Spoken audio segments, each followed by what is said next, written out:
Welcome to Honki Shendul Jesse. So today we are exploring a highly compelling and honestly incredibly urgent text. But before we get into the weeds, I've got to make one thing absolutely clear up front. Every single quote, every core concept, and all the claims we're going to unpack today, they come entirely and directly from one specific source. It's a text called Please Converse With Me, authored by Guy Shufeng, who is the founder of Life Chen Yuan. So let's objectively break down exactly what the Life Chen Yuan founder is communicating to the world here. Okay, let's dive into this. Right out of the gate, Guy Shufeng immediately ramps up the dramatic tension with what is, frankly, an apocalyptic warning. He introduces this concept of an irreversible zero point. And his premise, it is absolute.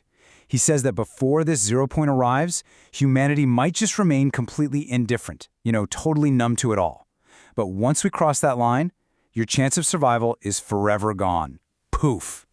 He's instantly setting up this life-or-death, incredibly high-stakes scenario, and there is absolutely no room for negotiation. So what exactly is Guy Shufeng's solution to this impending doom? Well, he defines it as frequency resonance. He writes that humanity is standing right on the eve of this massive global upheaval, and a brand new civilization is about to emerge. The one and only condition for surviving it, according to him, is that you absolutely must align. You must resonate with the consciousness of this new era. And to be clear, this is not framed as a gentle suggestion. It's a stark, cold requirement. He explicitly states on the text that if you remain numb and fail to resonate, you're going to be cleared out. And he actually uses the specific phrase, like garbage. Now, what's really interesting as we move to part one, the messenger, Guy Shufeng's identity, is how he positions himself in all of this. Yeah, so this is an incredibly bold statement.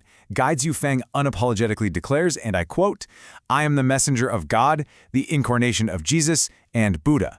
Now, as we analyze this text, we are keeping things absolutely neutral. We are simply presenting the founder of Life Chen Yuan's own words. But think about what he's actually saying here. He isn't just positioning himself as some awakened philosopher. No, he's directly equating his identity with literally some of the most influential religious figures in all of human history. Naturally, dropping a massive declaration like that is going to raise some eyebrows, right? So how does Guy Shufeng respond to potential skepticism? Well, he insists that his identity can actually be verified in three distinct ways: through his own words, through all the classic religious scriptures, and finally from your own inner desires. But there's a really fascinating paradox here. Almost immediately after saying that, he pivots and claims that whether you actually believe in his specific divine identity doesn't really matter all that much. Why? Because the true ultimate goal, he argues, is pursuing truth and escaping what he calls sorrow and magic. It's a pretty clever rhetorical strategy when you think about it, throwing out this highly divine identity, but then shifting to a seemingly detached stance that focuses strictly on the spiritual pursuit itself. Let's transition over to part two, a global plea, the call to humanity. You'll notice right away that Guy Shufeng's target audience is just incredibly vast. I mean, it covers almost every major group and ideology across human society. We're talking Muslims, Christians, and Buddhists, all the way to communists, UN officials, government leaders, and even the global wealthy.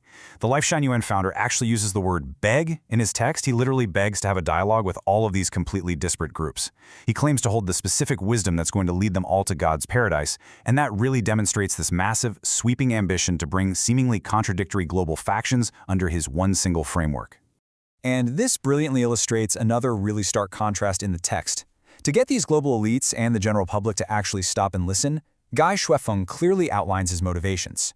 On one side, he explicitly, firmly rejects all worldly pursuits: money, fame, status, power. He insists he wants absolutely none of what the secular world is out there chasing. But on the flip side, what he demands is rapid spiritual growth. He wants the actual, tangible realization of the grand ideals of ancient sages, like Jesus, Buddha, and Lao Tzu, right here in human society.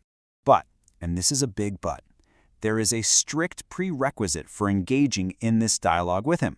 He demands absolute humility. He says you need to be humble, humble, and humble again. He actually requires his audience to totally abandon their jealousy and adopt this sort of childlike innocence and curiosity, basically arguing that ordinary people just simply cannot fathom the mysteries of the universe. Interestingly enough, he kind of lowers his posture here, stating he doesn't want to be put on a pedestal, and he even offers to be treated as a servant.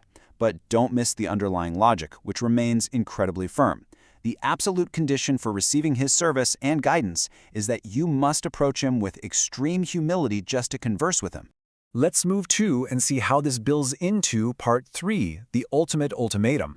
The time I leave for you is not much. Please turn around immediately. With that one statement, the text suddenly injects a massive, heavy sense of temporal urgency. Guy Juefeng is directly commanding people to open their eyes and ears, to consume his spiritual food before they get completely swallowed up by ignorance and material desires. That softer tone we saw earlier about begging for dialogue? Yeah, that evaporates entirely here.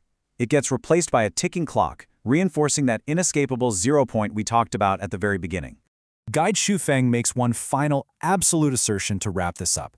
Without my guidance, humanity cannot escape the dead end. He seals the text with a promise that those who do choose to converse with him are going to be blessed. And this really leaves us with a highly provocative question.